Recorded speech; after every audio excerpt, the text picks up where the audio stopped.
Tangis Rusni, istri sopir taksi online suaminya dibunuh anggota Densus 88. Kasus pembunuhan anggota Densus 88 bernama Bribda HS alias Haris Sitanggang bikin heboh. Betapa tidak, korbannya ternyata seorang suami yang bekerja cari makan menjadi sopir taksi online. Sony Rizal Taihito tewas dibunuh Bribda HS saat sedang berjuang mencari nafkah untuk keluarganya di rumah. Sony yang kesehariannya berprofesi sebagai sopir taksi online ini tewas dengan luka tusukan dan sayatan di sekujur tubuhnya. Rusni tak henti-hentinya meneteskan air matanya saat menceritakan tentang suaminya. Ia menceritakan ia mengetahui sosok pelaku yang membunuh suaminya itu setelah penyidik Polda Metro Jaya.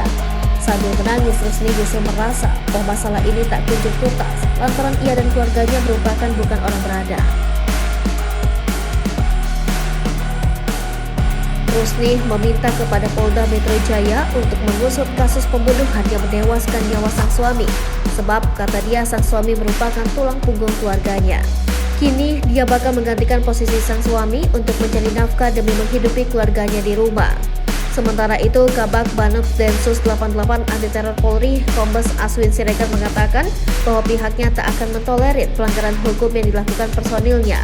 Aswin menuturkan bahwa pihaknya menyerahkan pengusutan kasus tersebut kepada Polda Metro Jaya. Polda Metro Jaya menetapkan anggota Densus 88 Anti Teror Polri tersebut sebagai tersangka dalam kasus pembunuhan. Kabid Humas Polda Metro Jaya Kombes Pol Trunoyudo Wisnu Andiko mengatakan saat ini tersangka sudah dilakukan penahanan di Polda Metro Jaya terkait kasus tersebut. Adapun penangkapan terhadap HS dilakukan pada hari yang sama saat dirinya membunuh korban di Puri Persada, Desa Sindang Mulia, Bekasi, Jawa Barat sekitar pukul 16.30. Kemudian dilakukan penahanan pada saat itu, ucapnya.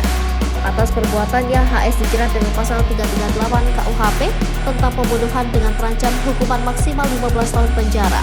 Seperti diketahui, sopir taksi online berinisial SRT ditemukan tewas bersimbah darah di dalam mobil di perumahan Bukit Cengkeh 1 Cimanggis, Depok, Senin 23 Januari 2023 pagi.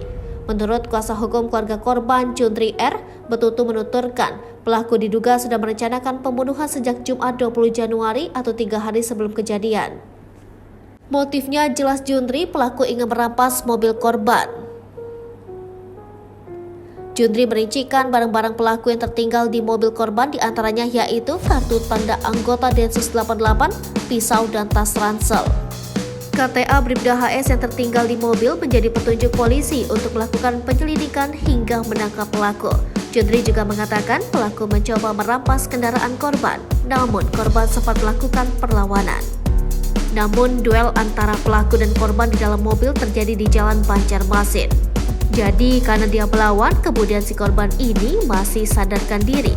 Dia berusaha untuk melempar itu si pelaku, kemudian barang-barang itu tertinggal.